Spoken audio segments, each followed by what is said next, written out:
Assalamu alaikum wa rahmatullahi wa barakatuhu. This is Tariq.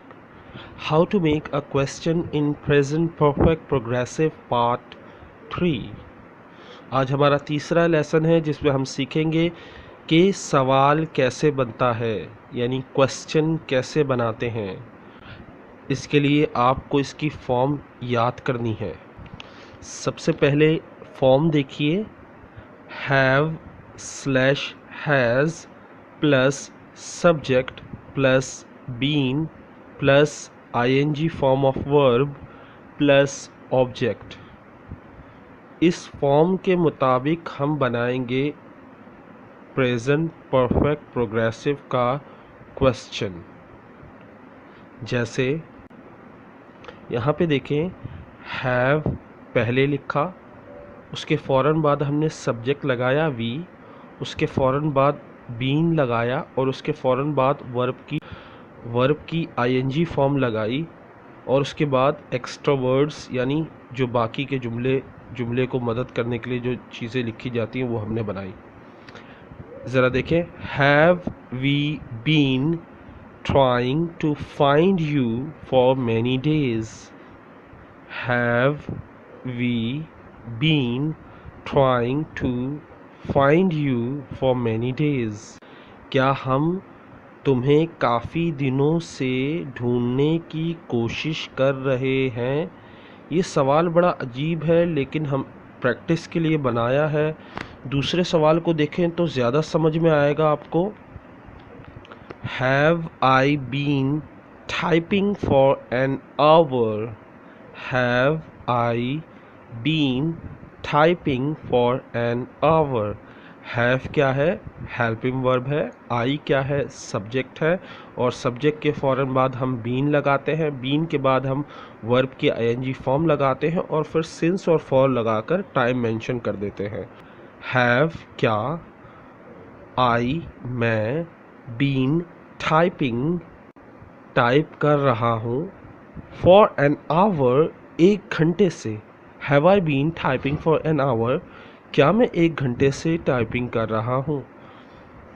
Next जुमला देखें, has she been speaking ill of others for last 15 minutes.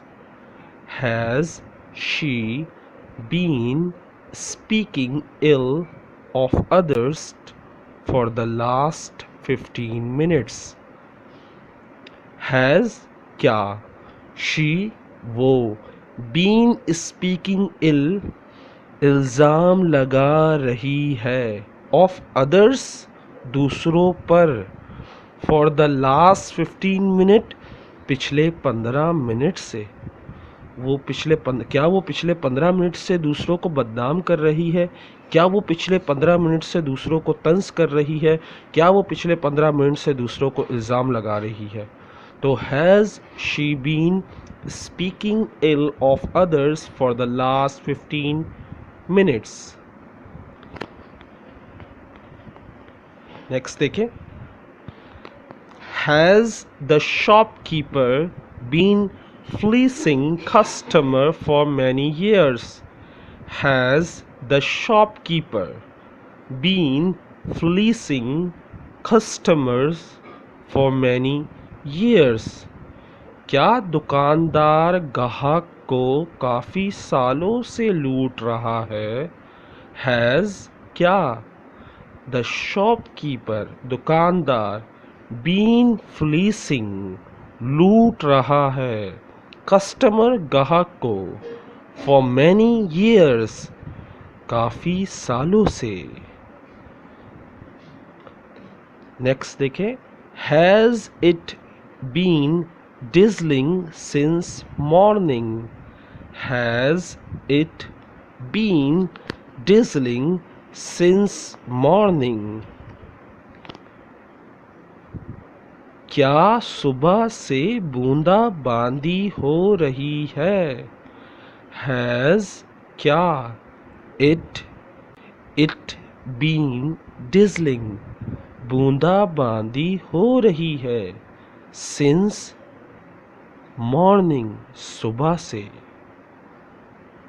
Next देखें, have you been driving all day, have you been driving all day, क्या तुम मुसलसल पूरे दिन से गाड़ी चला रहे हो, क्या तुम मुसलसल पूरे दिन से गाड़ी चला रहे हो। हैव क्या, यू तुम, बीन ड्राइविंग चला रहे हो, क्या तुम मुसलसल पूरे दिन से चला रहे हो। ऑब्वियसली गाड़ी ही चला रहा होगा, या गाड़ी मेंशन नहीं किया। सो हैव क्या, यू तुम, बीन ड्राइविंग चला रहा है, ऑल डे पूरे दिन से। नेक्स्ट देखें, have they been working in the laboratory या laboratory since 2005, have they been working in the laboratory since 2005,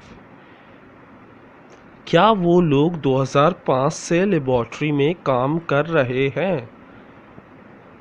have क्या, दे वो लोग, बीन वर्किंग काम कर रहे हैं, इन द लेबोरेटरी लेबोरेटरी में वो काम कर रहे हैं, सिंस 2005 2005 से।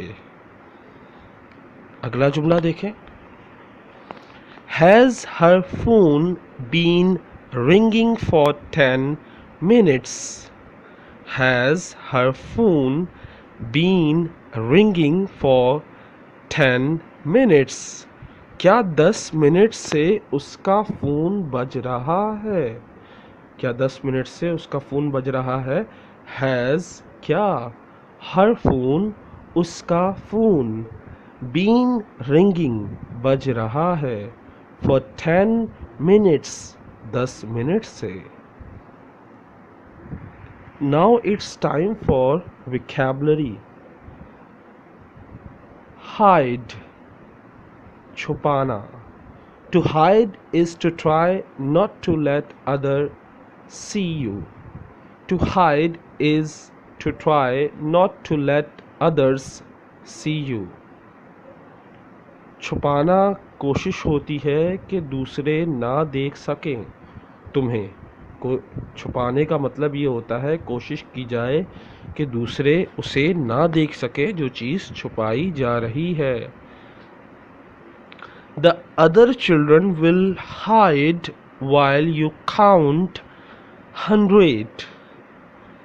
The other children will hide while you count 100. तुम 100 तक गिनती गिनो, बाकी सब बच्चे छुप जाएंगे। सारे बच्चे, दूसरे बच्चे छुप जाएंगे जब तक तुम 100 तक गिनती गिनोगे। दूसरा जुमला देखें, He hides the money in the house. He hides the money in the house. वो घर में पैसे छुपाता है। He hides the money in the house. वो घर में पैसे छुपाता है। Now it's time for assignment. You have to translate these sentences in Urdu and also try to make similar sentences. Okay? आपने इन तमाम जुमलों को ट्रांसलेट करना है और कोशिश करनी है इस तरह के जुमले बनाने की। Have you been working since 7 o'clock? Has it been drizzling since morning? Have they been writing a novel since 2017? Has she been driving a bus for 2 days? Has he been fleecing me for many years? उम्मीद करता हूँ आप इनकी translate करेंगे। Now it's time for golden words. Quote of the day. One of the greatest gift you can give to anyone is the gift of attention. One of the greatest gifts, बहुत ही ज़बरदस्त तोहफे you can give to anyone, तुम दूसरों को दे सकते हो, is the gift of attention. तवज्जो एक ऐसा तोहफा है जो तुम किसी को भी दे सकते हो। ये बहुत ही ज़बरदस्त तोहफ़ों में से एक तोहफ़ा है। ये बहुत ही ज़बरदस्त तोहफ़ों में से एक तोहफ़ा है जो तुम किसी को भी दे सकते हो। वो तोहफ़ा है तवज्जो। अगर आप किसी को तवज्जो दो, वक्त दो, वो सबसे ज़बरदस्त है, क्योंकि वक्त और तवज्जो की ज़रूरत हर किसी बूढ़े, बच्चों और बड़ों सबको होती है। Now it's time for question of the day. Which was the first movie of Pakistan? पहली पाकिस्तान की फिल्म कौन सी थी? Which was the first movie of Pakistan? I hope you have understood this lesson. Before जाने से पहले इस वीडियो को like करें, सब्सक्राइब करें और अपने दोस्तों के साथ लाजमी शेयर करें। अस्सलामु अलैकुम, बाय बाय, टाटा।